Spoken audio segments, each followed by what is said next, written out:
Bismillahirrahmanirrahim. Assalamualaikum warahmatullahi wabarakatuh. Alhamdulillah. Alhamdulillahi rabbil alamin.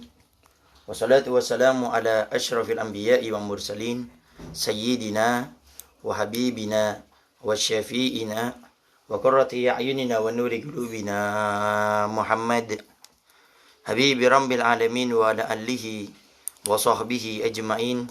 Allahumma salli wa sallim ala sayyidina Muhammad tibil qulub wa dawaiha wa afiyatil abdani wa shifaiha wa nuril absari wa diyaiha wa kutil arwah wa gidaiha wa ala alihi wa sahbihi wa sallim.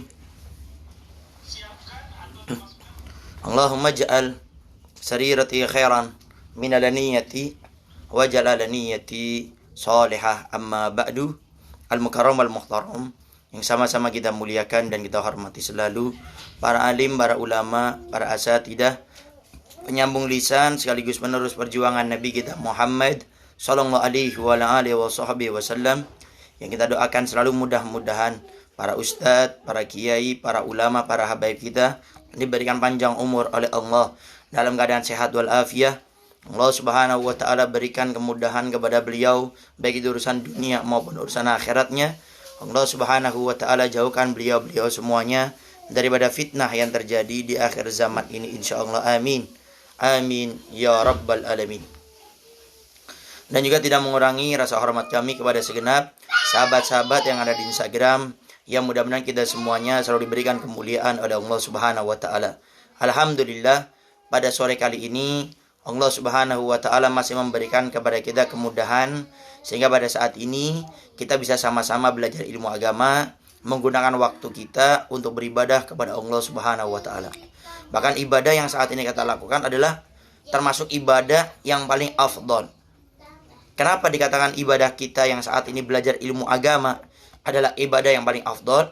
Karena ketakwaan kita, ibadah kita kepada Allah subhanahu wa ta'ala tidak akan diterima oleh Allah subhanahu wa ta'ala kecuali dengan ilmu agama. Oleh karenanya Imam Ibn Ruslan di dalam kitabnya Shaffatuz Zubat Nadham Fikih sudah pernah mengatakan, wa kullu man bighairi ilmin ya'malu amaluhu mardudatun la tuqbalu. Wa kullu man, dan setiap orang, bighairi ilmin ya'malu, yang mana mereka beribadah, melakukan kebaikan-kebaikan tanpa didasari dengan ilmu agama, amaluhu, maka amal yang mereka lakukan mardudatun, tertolak, la tuqbal, tidak akan diterima oleh Allah subhanahu wa ta'ala. Maka jangan sampai kita menjadi orang yang merasa beramal soleh, merasa banyak pahala, merasa kaya dengan ibadah, ternyata di akhirat tidak ada pahalanya sama sekali, karena selama ini kita beribadah tidak dengan ilmu agama. Sehingga penting sekali lagi kita belajar ilmu agama, khususnya jangan pernah malu untuk bertanya. Oleh karenanya kita gunakan semaksimal mungkin Facebook kita, Instagram kita, Telegram kita, YouTube kita untuk tanya jawab. Oleh karenanya insya Allah selama tidak ada udzur yang betul-betul Al-Fagir tidak bisa, insya Allah setiap jam 2 siang kita akan ada live khusus Facebook di toko Al-Fagir Nawir 151. Kemudian juga Instagram di sore hari di jam 16.45, jam 5 kurang seperempat. Insya Allah itu akan kita lakukan setiap harinya. Tapi mungkin kita dalam perjalanan sambil santai, insya Allah di mobil juga kita akan ada live juga. Jadi mari sama-sama kita belajar ilmu agama. Sekali lagi jangan pernah malu untuk bertanya, karena Nabi kita Muhammad sallallahu alaihi wasallam sudah pernah mensabdakan dalam hadisnya bahwasanya beliau mengingatkan kepada kita bahwasanya ada dua manusia, dua golongan orang yang tidak bakal dapat ilmu selama-lamanya. Jadi ini orang gak bakal dapat ilmu, walaupun dia dekat dengan ustadz ke ulama, sering hadir majelis taklim, tapi dia akan terhalangkan mendapatkan ilmu. Artinya ilmu ini baik dia itu tidak memahaminya, atau ilmu yang dia sudah dapat tidak bisa diamalkan. Apa itu? Yang pertama adalah al-mutakabbir, orang yang sombong, orang yang dia itu merasa dirinya lebih baik dengan lebih dari orang lain. Kemudian dia juga meremehkan orang, dia tidak mau untuk mengambil manfaat daripada orang yang di bawahnya. Dia tidak mau mengambil manfaat kepada orang-orang yang mungkin umurnya lebih muda daripada dia. Maka orang ini yang sombong tidak akan dapat ilmu agama. Kemudian yang kedua adalah al-mustahi, orang yang malu untuk bertanya. Dia tidak bakal dapat ilmu. Oleh karenanya jangan pernah malu untuk bertanya. Mungkin menurut kita yang kita tanyakan ini mungkin suatu yang sepele. Yang kita tanyakan ini mungkin perkara yang menurut kita itu kurang baik. Tetapi akan menjadi suatu yang baik tatkala kita sampaikan. Mungkin pertanyaan kita ini mewakili daripada orang lain. Ini banyak yang beberapa kali di media sosial Al-Faqih, di WA, tanya jawab, ataupun di media sosial Facebook, Instagram juga. Itu kadang alhamdulillah Beb, kemarin ada yang nanya seperti ini. Itu sebetulnya juga mewakili saya. Saya juga sama seperti itu juga. Sehingga jangan kita pernah meremehkan pertanyaan saya kurang berbobot. Takutnya pertanyaan saya sudah sering dipertanyakan. Tanyakan lagi, tidak menjadi masalah. Kalau seandainya sudah pernah ditanyakan, maka akan menguatkan orang yang sudah tahu. Sampai Allah firmankan, fadzakir fa inna dzikra tanfa'ul mu'minin. Fadzakir wahai Muhammad Rasulullah, fadzakir ingatkanlah, fa inna dzikra karena sungguhnya pengingat itu tanfa'ul mu'minin sangat bermanfaat bagi orang mukmin. Sehingga jangan ragu untuk kita selalu bertanya. Oleh karenanya ayo di media sosial kita khususnya sore ini di Instagram silakan yang ingin bertanya kepada Al-Faqih, ditunggu pertanyaannya semuanya. Dan jangan lupa untuk disebarkan ya. Ini di media sosial Al-Faqih Habib Novel Atos, ada kita Facebook, Instagram, Telegram, YouTube, ada 4 sementara ini itu Habib Novel Atos. Silakan disebarkan, diinfokan kepada yang lainnya. Karena kata Nabi kita Muhammad SAW, mandala ala khair falahu mithlu ajri fa'ilihi. Barang siapa yang menunjukkan satu kebaikan, dia akan mendapatkan pahala sebagaimana orang yang melakukannya. Sehingga waktu kita memberitahu kebaikan kepada orang lain, itu ikuti. Ada Facebook Habib Novel Atos, tanya jawab setiap jam 2 siang. Oh, itu ada Instagram Habib Novel Atos, tanya jawab khusus jam 16.45. Oh, itu ada YouTube, bisa kita mengetahui kajian-kajian Habib Novel Atos. Oh, itu di Telegram juga ada. Nah, kata Nabi, dengan kita memberitahu kepada orang lain, kita mendapatkan pahala sebagaimana orang yang melakukannya. Jadi ini sangat luar biasa. Sehingga kalau ada pertanyaan, Ustadz Habib, bagaimana caranya agar saya bisa dapat pahala selalu lewat HP saya, lewat media sosial saya? Caranya gampang, berikan info kepada yang lainnya. Karena yang kita memberi info kepada yang lainnya, kita akan mendapatkan pahala sebagaimana mereka yang melakukannya. Contoh, di status WA kita taruh status tanya jawab santai di toko Nawir 151 ya, bersama Habib Novel Atos. Kita pasang status, ternyata ada beberapa orang yang lihat, kemudian ikut kajian. Maka mereka yang ikut kajian itu, kita akan mendapatkan pahala sebagaimana mereka dapat pahala sempurna dengan cuma kita memasang status kita di Facebook kita, Telegram kita, Instagram kita, semua di media sosial kita pasang, maka kita dapat pahala sebagaimana mereka yang melakukannya. Sehingga ini sangat luar biasa sekali. Bahkan kata Imam Ali Al-Faqih pernah mendengar, kalau tidak salah dalam kitab Fawaidul Mukhtarah Habib Ali Baharun, itu pernah dikatakan, kata Imam Ali, barang siapa yang menunjukkan satu kebaikan, mengajarkan satu ilmu, menunjukkan satu kebaikan, kata beliau, orang tersebut seperti bersodakoh dengan kendaraan yang paling mahal di zaman tersebut. Bersodakoh dengan kendaraan paling mahal di zaman ini. Zaman sekarang banyak kendaraan yang sangat mahal sekali. Ternyata walaupun kita tidak punya yang namanya harta yang banyak, ternyata kita bisa mendapatkan pahala yang besar seperti bersodakoh dengan kendaraan yang paling mahal di zaman tersebut. Ternyata caranya dengan kita cuma memberitahu kepada orang lain, update status yang baik, memberitahu info-info kebaikan, kita dapat pahala sebagaimana kita bersodakoh dengan kendaraan paling mahal di zaman tersebut. Ya, baik, silakan ditunggu pertanyaan-pertanyaannya. Seperti biasa, sambil menunggu pertanyaan, ada sedikit yang Al-Faqih ingin berbagi tentang masalah husnudzon. Ini penting, apalagi kita hidup di akhir zaman. Jangan sampai kita Asma, jangan sampai kita memiliki hati yang busuk, suka suudzon kepada orang lain. Miliki hati yang husnudzon. Sampai dikatakan oleh Nabi Muhammad SAW, tidak akan rugi orang yang husnudzon. Walaupun dia salah, dia husnudzon sama orang, ternyata orang itu tidak seperti yang dia harapkan, maka dia tetap dapat pahala walaupun salah. Dan orang yang berhusnudzon selalu akan dapatkan keberkahan dari Allah Subhanahu wa taala karena hati yang bersih. Sampai diceritakan suatu saat ada seorang perampok yang dia ini mau merampok, Tapi karena perjalanannya jauh, dia harus menginap di satu tempat. Dan dia nggak bisa nginap di sana dengan keadaan dia menjadi seorang perampok. Akhirnya ini kepala perampok menginstruksikan, memberitahu kepada seluruh daripada anggotanya, kita akan masuk ke tempat yang ada di sana. Tempat di sana maksudnya itu seperti pesantren. Tapi jangan seorang pun mengatakan kita sebagai seorang perampok. Kemudian ganti baju. Bajunya itu seperti musafir. Kalau sampai di sana, kepala rampoknya bilang seperti ini, saya ini seorang yang berjihad di jalan Allah. Saya harus melakukan perjalanan yang jauh. Kalau boleh saya pengen istirahat di tempat ini. Asma. Jadi beristirahat di tempat ini. Akhirnya istirahat. Diberi izin. Dijamu luar biasa, dihormati, diberi makan. Luar biasa sambutannya. Sampai akhirnya tatkala mereka disambut luar biasa seperti itu, ada seorang anak yang membawakan dalam keadaan lumpuh. Kemudian tanya, siapa ini? Ini anak saya. Anak saya sudah lumpuh semenjak kecil.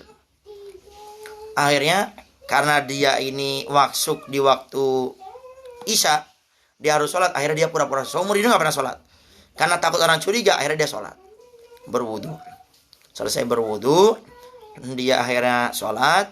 Esok harinya dia berangkat lagi untuk melaksanakan tugasnya dia, itu merampok. Setelah dia ini merampok selesai, akhirnya dia kembali lagi ke tempat tadi. Diberitahu bahwasanya dia mau mampir lagi. Disambut lebih megah, lebih mewah daripada yang sebelumnya. Disambut luar biasa.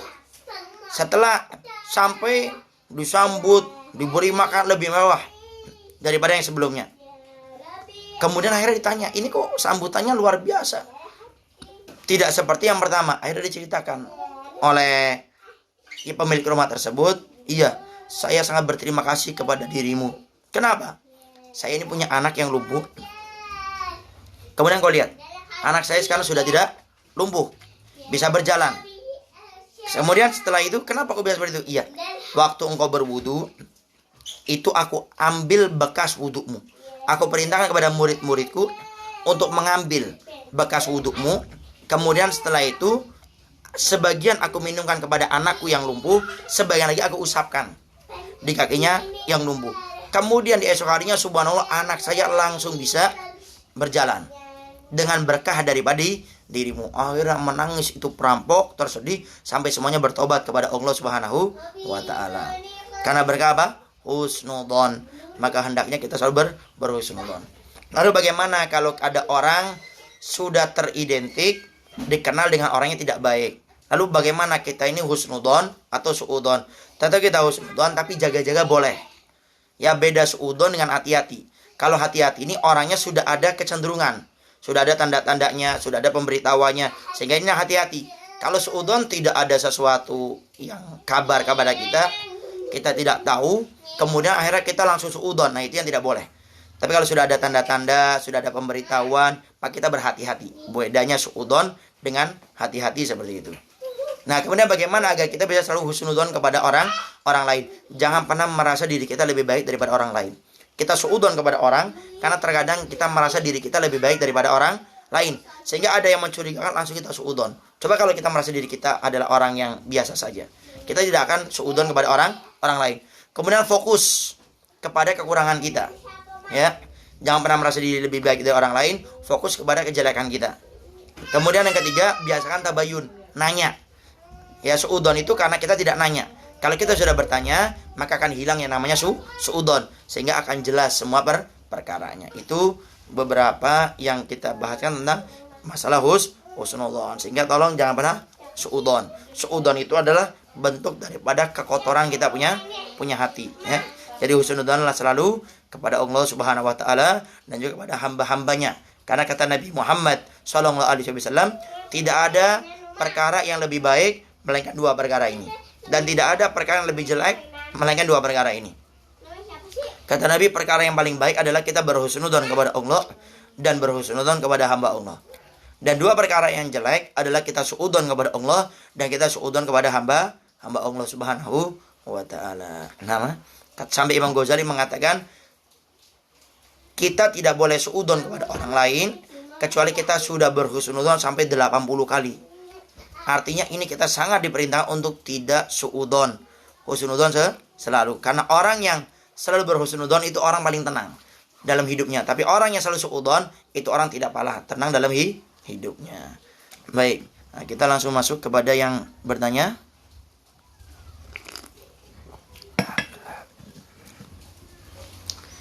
Sedangkan yang bertanya kepada Al-Fakir, ditunggu pertanyaan-pertanyaannya. Ada Malfattah Habib. Nah, terima kasih sudah bergabung. Semuanya jazakumullah khairan jaza. Kemudian ada Arya Caniago. Ada Malfattah Habib. Waalaikumsalam warahmatullahi wabarakatuh. Nah. Kemudian ada Neng Diana. Ada Sazal Putra.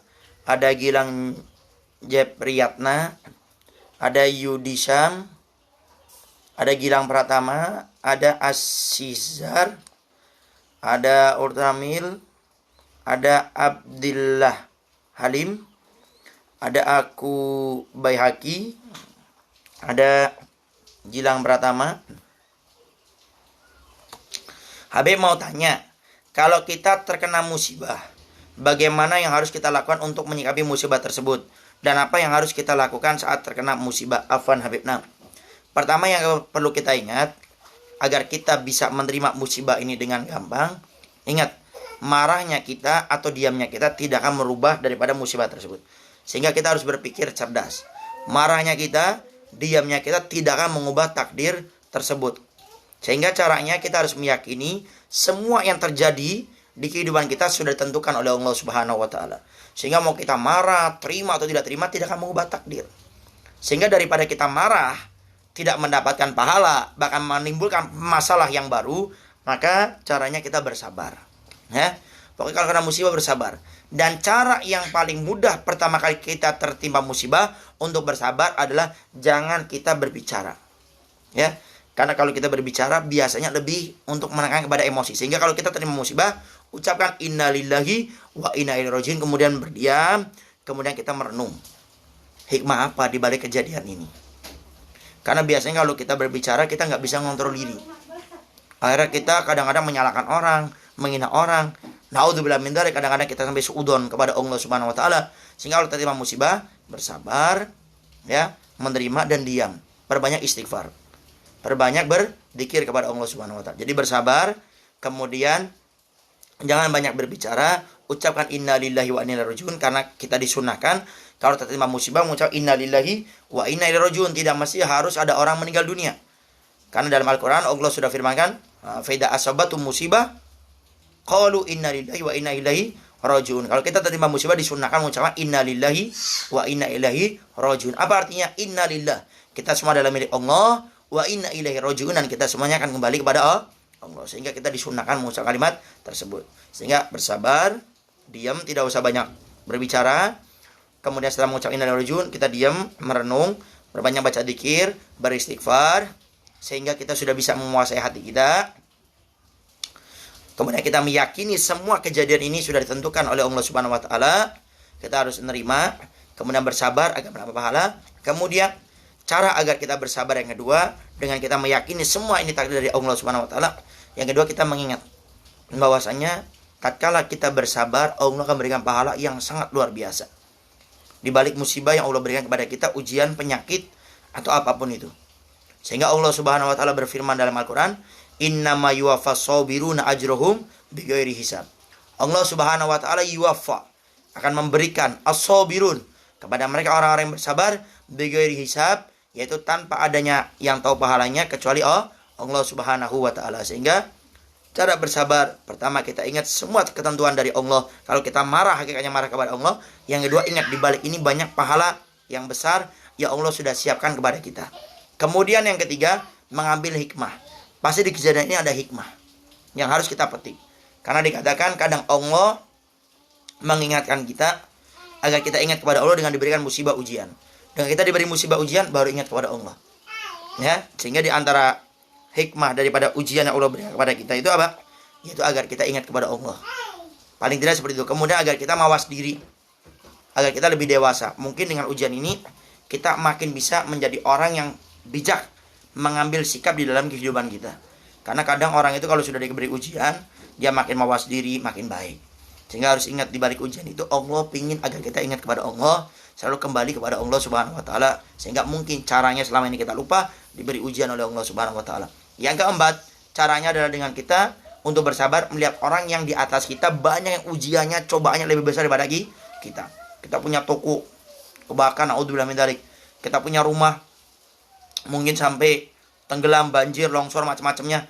Tapi di luar sana ada orang yang sampai berpisah dengan keluarganya. Kita masih memiliki keluarga, harta habis, rumah habis, tapi keluarga masih ada. Di luar sana ada orang yang sampai meninggal daripada keluarganya. Khususnya juga kita turut berduka, kita ucap kalimat takziah, innalillahi wa inna rajiun, kepada saudara-saudari kita yang muslimah yang ada di pesawat Sriwijaya yang meninggal dunia. Kita doakan mudah-mudahan beliau-beliau semua termasuk orang yang mati syahid, karena termasuk orang yang dikata mati syahid adalah yang meninggal dalam keadaan kecelakaan, dalam keadaan tenggelam apalagi. Sehingga mudah-mudahan dosa-dosa beliau semuanya diampuni oleh Allah Subhanahu wa taala, diangkat derajatnya oleh Allah Subhanahu wa taala, diterima semua amalnya oleh Allah Subhanahu wa taala, dicatat oleh Allah sebagaimana orang yang meninggal husnul khatimah, dan keluarganya semuanya diberikan kesabaran, keikhlasan, ketabahan oleh Allah Subhanahu wa taala, dan diberikan kemudahan selalu untuk mendoakan daripada orang-orang yang sudah meninggal dunia. Insyaallah amin.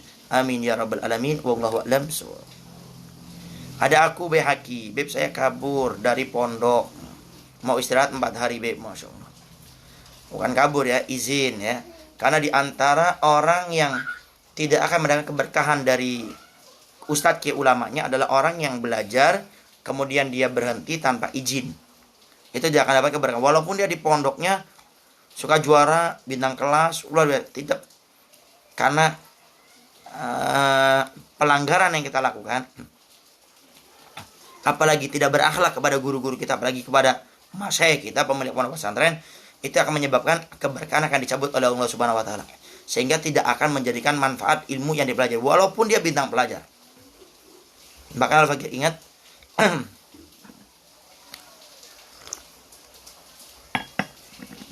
guru Al-Faqir yaitu Ustaz Mail Ayyub di pondok pesantren Al-Faqir Darul Dakwah Bangil Pasuruan. Itu beliau mengatakan orang yang suka melanggar di pesantren itu akan dibuat oleh Allah dikeluarkan dari pesantren dengan 2 cara. Yang pertama karena pelanggarannya, yang kedua dibuat tidak betah oleh Allah Subhanahu wa taala. Sehingga apapun yang kita lakukan jangan sampai melanggar. Abuya Bebasan Baharun, pendiri pondok pesantren Darul Dakwah, selalu mengatakan as-sirri fit ta'ah. Sir yaitu rahasia Allah berikan kepada saya, kata beliau, baik ilmu, makom, akhlak, adab semuanya akan bisa didapat oleh murid-murid saya fit ta'ah dalam ketaatan mereka kepada peraturan pondok pesantren. Sehingga kalau ingin sukses, taat kepada peraturan pondok pesantren. Sebagaimana kemarin beberapa bulan lalu waktu Al-Faqir ada acara di Medan, di Aceh, di Langsa.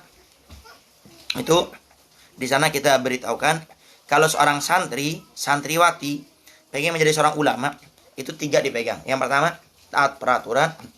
Yang kedua, jangan beda-bedakan ustadz, yang berakhlak, beradab, yang sopan, yang santun.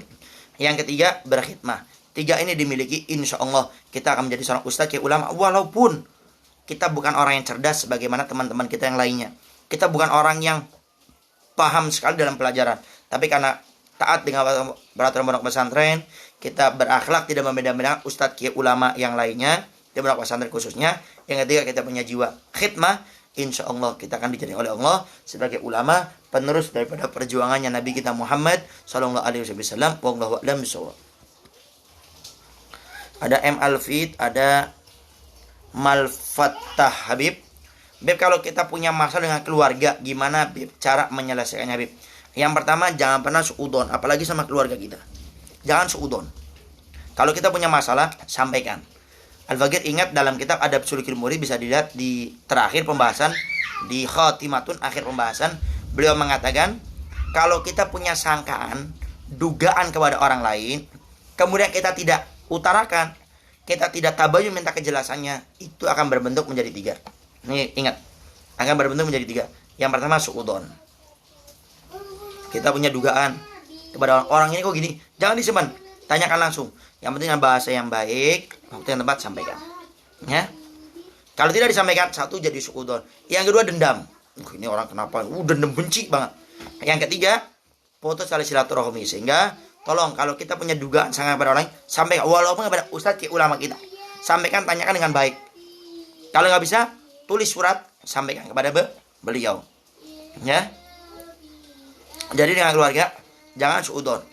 Kemudian yang kedua, tanyakan kepada beliau. Jangan masalahnya disimpan, tanyakan.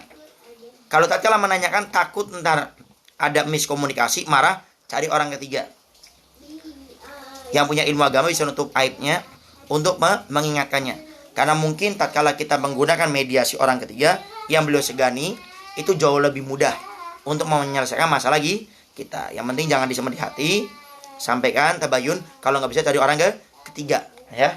Nah, sambil doakan agar mudah-mudahan dari masalah ini akan mengeluarkan daripada suatu kebaikan demi kebaikan. Wallahu a'lam bishawab. Ada Muhammad Fatoni, ada Gilang Pratama, ada Rizkayanti, ada Wahyu Mir, ada Malfattah Habib tadi, ada Bintu Rahman, ada M Fadlallah, ada Kube Haki, ada Arya Caniago. Assalamualaikum warahmatullahi wabarakatuh. Habib, waalaikumsalam warahmatullahi wabarakatuh. Maaf Habib, izin bertanya. Hubungan saya tidak direstui oleh bapaknya karena saya lebih muda. Saya ingin bisa menghasilkannya. Bagaimana caranya Habib? Pertama, ya, kalau kita ini suka kepada orang, jangan pernah kita melakukan perkara-perkara yang diharamkan oleh Allah Subhanahu wa taala, baik itu kita chat dengannya, teleponan, ketemuan, atau bahasa agamanya pacaran. Karena itu akan menjadikan sebab keberkahan dicabut oleh Allah dalam pernikahan kita. Sehingga nikah ribut terus. Tidak ada baik-baiknya. Lebih banyak ributnya daripada baiknya. Kalau kita termasuk orang naudzubillah min dzalik yang sudah pernah pacaran, putuskan, katakan, saya akan menjadikan engkau halal bagi saya dunia dan akhirat saya. Saya tidak mau seperti ini. Anda cerita kepada orang tua Anda, laki-laki cerita kepada orang tua Anda, setelah itu datang ke rumahnya, ta'aruf, kemudian setelah ta'aruf, Anda pulang, tanya kepada orang tua, Abi Umi kayaknya saya cocok. Nah, orang tua akan menjadi mediasi, telepon kepada orang tua perempuan, kalau sama-sama cocok, lanjut lamaran, kemudian nikah. Kalau tidak cocok, harus yakin, husnudzon, Allah sedang menyeleksi, memberikan yang terbaik di antara yang baik. Husnudzon, yakin. Sambil kita evaluasi, kenapa saya ditolak, sehingga saya harus memperbaiki akhlak. Ya, kemudian hubungan saya kepada Allah, salat saya bagaimana, kemudian sama orang tua, salat berjamaah saya, majelis taklim saya, sehingga perbaiki, ya. Nah, kemudian yang kedua, ya, setelah tadi kita itu jangan suudzon, kemudian setelah tidak direstui karena lebih muda, tanyakan lagi, tabayunkan, minta kepastiannya. Aba Umi, saya datang ke sini untuk memastikan lagi bahwasanya saya betul-betul serius pengen meminta anak perempuan Anda. Kalau kemarin karena muda, saya walaupun muda tapi saya serius. Saya tidak pengen main-main seperti sebagian orang lain. Buktikan keseriusan kita. Datang. Kalau bisa datangnya, kemarin kita datang lagi sama orang tua kita. Atau orang tua kita sama ustadz ke ulama kita. Membuktikan kita serius betul-betul. Tapi kalau memang dipersulit karena alasan A, B, C, D, jangan kita menjadi laki-laki yang putus asa.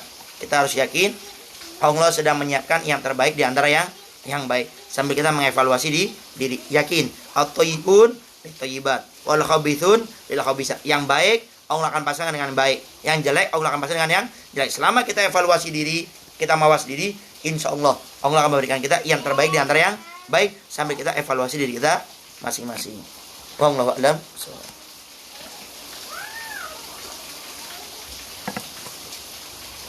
Ada Gofar Fadilah, ada Ardi, ada Wahyu Mir. Semoga sehat selalu, amin ya rabbal alamin. Keadaan yang paling afdal saat ini membaca maulid dalam keadaan sendiri. Keadaan yang paling afdal saat ini membaca maulid dalam keadaan sendiri. Pertama, boleh enggak kita baca maulid sendiri? Boleh, tidak menjadi masalah. Tapi kalau bisa, bacalah maulid bersama-sama. Kenapa? Satu, kita bisa lebih fokus, ya. Karena kalau sendiri kadang-kadang fokusnya agak susah.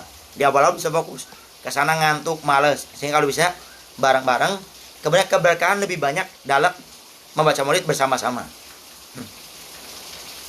Tapi sekali lagi, kalau pengen sendiri boleh. Contoh, kita mau ikut acara maulid malam Jumat, tidak bisa.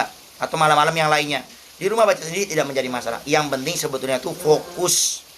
Dengan kita baca maulid, menghadirkan Nabi Muhammad SAW, itu yang paling baik.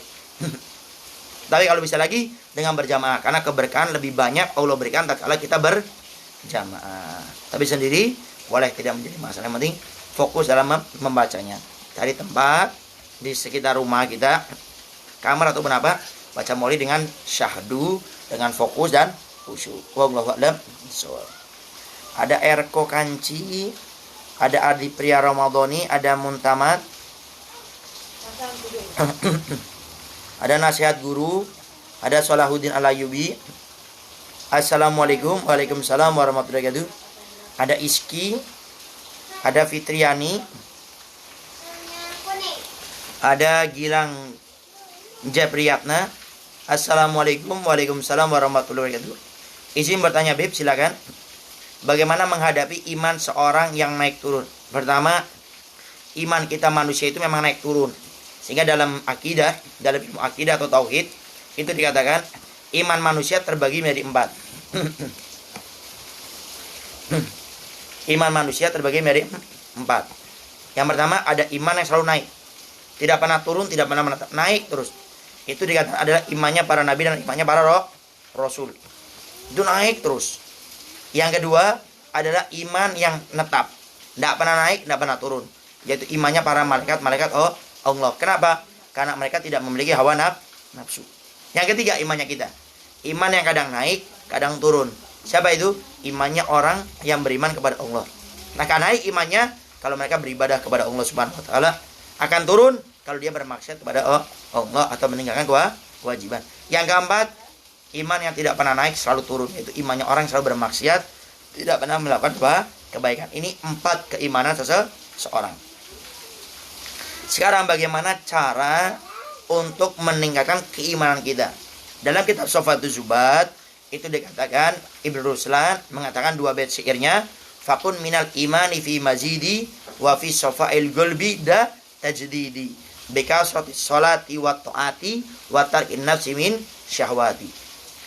Kata beliau, jadilah engkau orang-orang yang imannya selalu bertambah. Dan hati kita ini selalu bersih.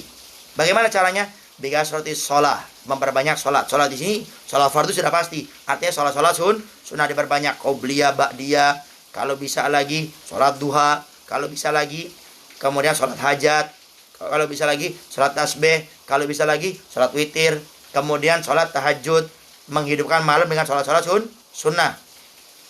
Wa ta'ati, ketaatan, suatu yang diridhai oleh Allah Subhanahu Wa Taala, membaca Quran, membaca dzikir, bersolawat, hadir majelis taklim, ketaatan. Kemudian yang ketiga, wa tarkin nafsi min syahwati, meninggalkan maksiat. Bahkan dikatakan yang paling besar menyebabkan iman seseorang itu berkurang, itu adalah kemaksiatan yang kita lakukan. Ada orang ibadahnya luar biasa, rajinnya luar biasa, tetapi karena mereka itu orang-orang yang menghiasi hidupnya juga dengan maksiat, akhirnya sholatnya rajin, majelis taklimnya rajin, tapi maksiatnya jalan. Ini akhirnya menjadikan imannya berkurang, menjadi menurun. Karena diantara iman akan bertambah meninggalkan maksiat. Artinya kalau kita bermaksiat akan menurunkan iman. Yang tadinya sholat berjamaah rajin, mulai kendor. Yang tadinya suka hadir majelis taklim, mulai kendor. Yang tadinya dzikirnya sehari sekian ribu, mulai berkurang. Bersolawat sekian ribu, mulai berkurang. Yang tadinya suka bersedekah, mulai berkurang. Ini karena efek maksiat. Kemudian sebagian lagi al-fakir dengar, ini umum, untuk meningkatkan keimanan kita adalah hadir majelis taklim, belajar ilmu agama. Kenapa belajar ilmu agama? Karena dengan belajar ilmu agama kita bisa tahu mana yang benar, mana yang salah, mana yang halal, mana yang haram, mana yang sunnah, mana yang makruh dengan belajar ilmu agama. Sehingga kalau kita sudah belajar ilmu agama, kita tahu kebaikan harus kita lakukan apa saja, yang dilarang, yang maksiat apa yang harus kita tinggalkan, dan bagaimana cara meninggalkan maksiat, bagaimana mengistiqomahkan amal kita dengan belajar ilmu agama, hadir majelis taklim. Dan tentunya jangan malu untuk bertanya kepada ustadz kiai ulama kita. Wallahu a'lam bishawab.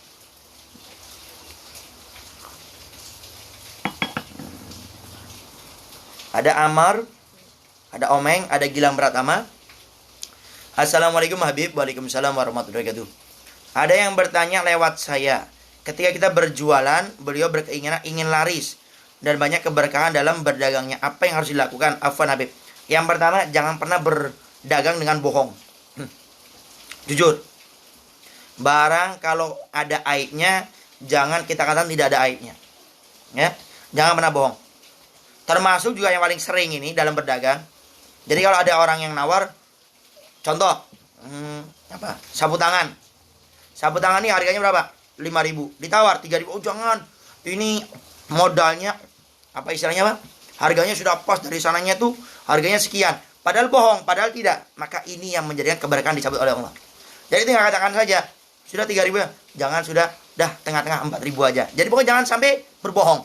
Ini bisa dicabut keberkahan oleh Allah Subhanahu wa taala. Yang kedua, cara agar dagangan kita berkah adalah tetap dagangan kita tidak melupakan kita kepada Allah dan Rasulnya. Khususnya dalam keadaan sholat. Kalau sudah waktu sholat, tolong utamakan sholat. Artinya kalau bisa ditinggalkan, tinggalkan. Untuk kita melaksanakan sholat, utamakan. Pasti akan berkah. Ya, jangan sampai gara-gara kita berdagang melupakan kewajiban kita kepada Allah Subhanahu wa taala, khususnya yang namanya sholat. Yang ketiga, kalau kita ingin berkah dalam berdagang ini, maka sempatkan kita ini untuk selalu bersedekah dengan apa yang kita mampu. Namanya harus besar. Karena yang kita bersedekah mengundang daripada keberkahan dari Allah Subhanahu wa taala dalam dagangan kita.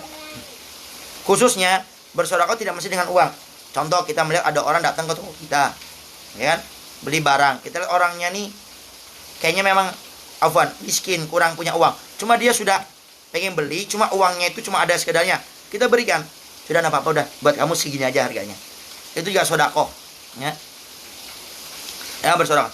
Yang keempat, dengan kita berdoa, minta kepada Allah Subhanahu wa taala agar kita diberikan keberkahan. Khususnya Al-Fakir pernah mendengar dari ceramahnya Habib Umar bin Hafid mengatakan kalau ingin keberkahan, laris ataupun berkah, laris artinya di sini ya baik, berkah termasuk yang laris, itu hendaknya kita waktu akan buka toko baca laqad ja'akum rasulun min anfusikum azizun alaihi ma anittum harisun alaikum bil mu'minina raufur rahim.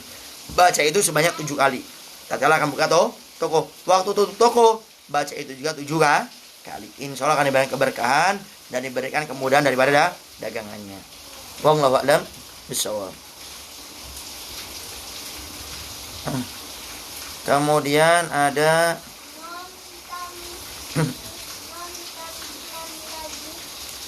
Sofi Salis, ada Tantowi, ada Abi Fam, ada Fatimaza, ada Sainal Sandi, ada Fatimaza, Sindang Kasih hadir Habib. Masya Allah, Sindang Kasih ya.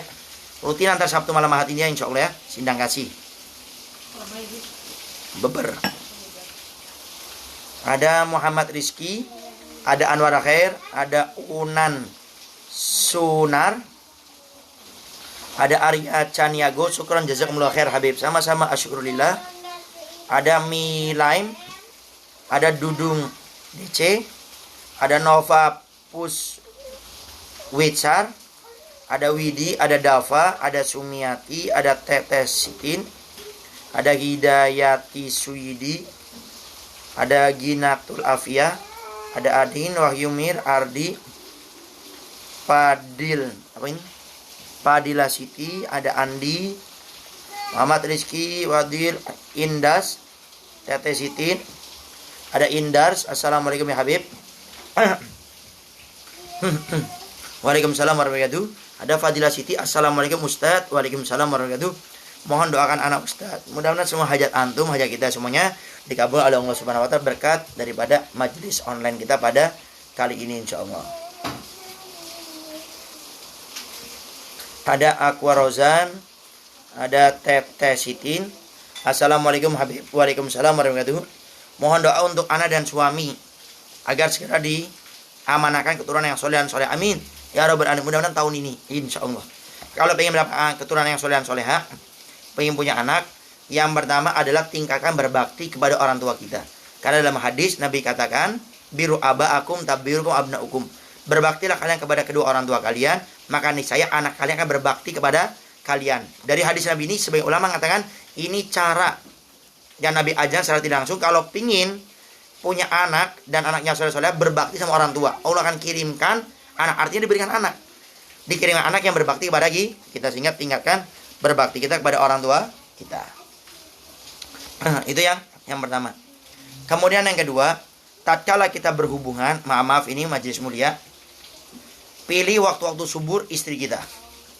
Waktu subur yang Al-Fakir pernah dengar, kalau tidak salah dari guru Al-Fakir, Al-Ustadz Nasihin almarhum radhiyallahu anhu, beliau mengatakan waktu subur itu adalah 3 hari sebelum haid, seminggu setelah suci. 3 hari sebelum haid, seminggu setelah suci. Ini waktu subur. Sehingga siapa yang berhubungan pada satu suami istri akan mudah mendapatkan anak. Kemudian yang ketiga adalah dengan kita dan afwan. Waktu berhubungan, tatkala sperma akan keluar, diniatkan. Ya Allah, saya niatkan mudah sperma ini akan membuahkan keturunan dan anak yang soleh dan soleha. Yang ketiga, baca doa ini. Dikatakan saya baca doa ini, insya Allah diberikan oleh Allah Subhanahu wa Ta'ala keturunan anak-anak yang soleh dan soleha. Secara umum minta doa yang serius. Habis sholat fardu khususnya di waktu sepertiga malam antara maghrib ke isya, itu doa yang sangat dikabulkan cepat oleh Allah Subhanahu wa Ta'ala. Khususnya baca doa ini 11 kali. Apa itu? Rabbana hablana min azwajina wa dzurriyyatina qurrata a'yun waj'alna lil muttaqina imama. Rabbana, wahai Tuhan kami, hablana, berikan kepada kami min azwajina, daripada istri kami, wa dzurriyyatina, anak keturunan kami, qurrata a'yun, pelipur lara yang menyenangkan, yang soleh dan solehah, wa ja'alna lil muttaqina imama, jadikan kami sebagai suami yang bertakwa. Nah, itu dibaca 11 kali habis salat fardu. 3 amalan tadi lakukan, insya Allah tahun ini mendapatkan jawaban dari Allah Subhanahu wa Ta'ala. Wallahu a'lam bishawab. Ada Sri Cubi, ada Aqua Rozan. Assalamualaikum Beb. Waalaikumsalam warahmatullahi wabarakatuh. Mana yang lebih utama antara sholawat dan istighfar? Kita ini tidak boleh membanding-bandingkan. Oh, ini lebih afdol. Enggak. Tapi keutamanya ada masing-masing. Tapi jangan kita meremehkan gara-gara tahu ini lebih utama, yang ini tidak lebih utama. Itu nggak boleh. Jadi intinya sholawat dan istighfar sama-sama baik. Tapi kalau berbicara masalah afdol, tentu sholawat lebih afdol. Dalilnya mana? Satu, setiap amal ibadah Allah tidak pernah melakukannya. Allah cuma perintahkan, tidak pernah melakukan. Allah perintahkan kita istighfar, Allah nggak pernah istighfar.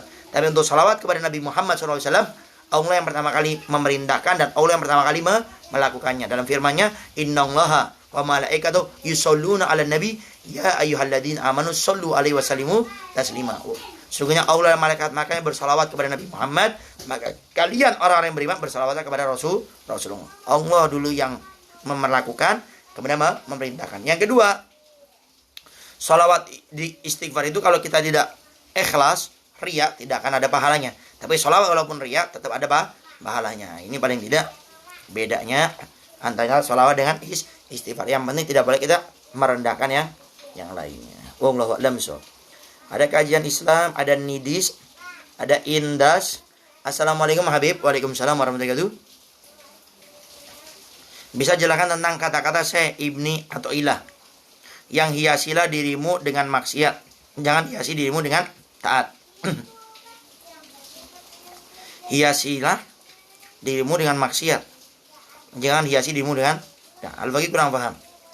Coba itu di makalah hikam beliau yang keberapa coba. Kalau umumnya hiasilah dirimu dengan ketaatan, jangan hiasi dirimu dengan kemaksiatan. Mungkin intinya seperti ini. Jangan sampai ketaatan yang kita lakukan merendahkan orang lain. Jangan sampai kemaksiatan orang lain menjadikan kita merasa lebih baik daripada orang lain. Mungkin seperti itu, ya. Cuma ini nggak tahu. Coba kirim makolanya Imam Ibn Abdullah Sandari itu yang keberapa. Nanti coba dilihat dalam bahasa Arabnya. Jadi mungkin kalau Al-Fakir lihat intinya itu, jangan sampai gara-gara ketaatan kita menjadikan kita bermaksiat kepada Allah dengan merendahkan orang, merasa diri lebih baik daripada orang lain. Allahu a'lam bishawab. Kajian Islam. Assalamualaikum warahmatullahi wabarakatuh. Bib. Waalaikumsalam warahmatullahi wabarakatuh. Semoga sehat amin ya rabbal alamin dan antum semuanya insyaallah. Ada Ridho Afandi, ada Sidik Septiawan, ada Irvanesa, ada Irvanes, ada Sudarmanus, ada Resa Nur Fatimah. Baik, mungkin itu saja ya. Tanya jawab kita pada saat ini sudah tidak ada yang bertanya lagi. Alhamdulillah. Mungkin itu saja yang bisa Al-Fakir sampaikan.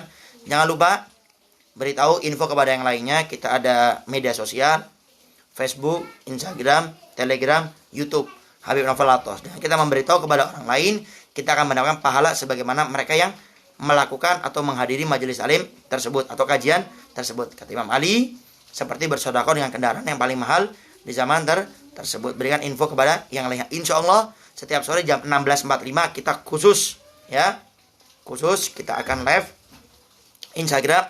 Kalau Facebook insya Allah di jam 2 siang ya, di toko ya. Baik, mungkin itu saja yang bisa Al-Fakir sampaikan. Mudah-mudahan tanya jawab kita menjadikan keberkahan dalam hidup kita, makin istiqomah kita melaksanakan perintah-perintah Allah dan meninggal larangannya. Mudah-mudahan hati kita selalu dijaga oleh Allah daripada penyakit hati, daripada sombong, meremehkan orang, merendahkan orang lain, merasa diri lebih baik daripada orang lain, menolak daripada kebenaran. Dan Allah jauhkan daripada ria, berbuat kebaikan, pengen dipuji, pengen disanjung, disebut namanya oleh orang lain. Dan mudah-mudahan Allah Subhanahu Wa Taala mengabadikan amal kita ikhlas karenanya. Allah jauhkan kita daripada hasud, iri dengki dengan sama kita. Mudah-mudahan Allah Subhanahu Wa Taala pun menjadikan kita hamba-hambanya yang bisa selalu menjaga hubungan baik kita dengan Allah Subhanahu Wa Taala, khususnya dengan hamba-hamba Allah. Jangan sampai gara-gara dosa kemaksiatan orang lain kita mendapat dosanya dengan kita merasa diri lebih baik dari orang lain, menghina mereka, menggunjing mereka. Dan mudah-mudahan dosa-dosa kita semuanya diampuni oleh Allah Subhanahu Wa Taala. Semua derajat kita diangkat oleh Allah Subhanahu Wa Taala. Mudah-mudahan amal ibadah kita semuanya diterima oleh Allah Subhanahu Wa Taala. Dan mudah-mudahan Allah Subhanahu Wa Taala menjadikan keluarga kita keluarga yang sakinah wa warahmah. Allah berikan kepada kita keturunan anak-anak yang soleh dan soleha, rezeki yang halal penuh dengan berkah. Allah jauhkan kita daripada rezeki yang haram. Allah jauhkan kita daripada riba. Allah cukupkan hidup kita dengan sederhana, menerima apa yang telah Allah berikan kepada kita, dan tidak kita mengikuti gaya hidupnya orang lain. Dan mudah-mudahan Allah Subhanahu Wa Taala mengabulkan semua doa-doa kita, hajat kita, harapan kita, doa kita, khususnya doa guru-guru kita, para orang tua kita. Dan mudah-mudahan Allah Subhanahu Wa Taala tutup hidup kita semuanya dengan meninggal husnul khatimah dalam keadaan mulia di dunia sampai di akhirat, sampai di surga bersama Nabi kita Muhammad sallallahu alaihi wasallam. Rabbana atina fid dunya hasanah wa fil akhirati hasanah wa qina adzabannar. Wa sallallahu ala sayyidina Muhammadin wa ala alihi wasallam. Walhamdulillahirabbil alamin. Kurang lebihnya Al-Fakir minta maaf dan mohon doanya selalu. Jangan lupa nanti malam kita ada ngopi santuy di Bubulak Window Haji. Yang daerah Kuningan silakan merapat, khususnya di Kelurahan Window Haji, kita di Bubulak ya. Bisa di Facebook Instagram Al-Fakir, letaknya di mana. Ntar bisa hadir bersama-sama kita tanya jawab santuy di sana dengan pemuda dan pemudi Bubulak. Itu saja yang bisa Al-Fakir sampaikan. Kurang lebihnya Al-Fakir minta maaf dan mohon doanya selalu. Akhirul kalam. Wassalamualaikum warahmatullahi wabarakatuh.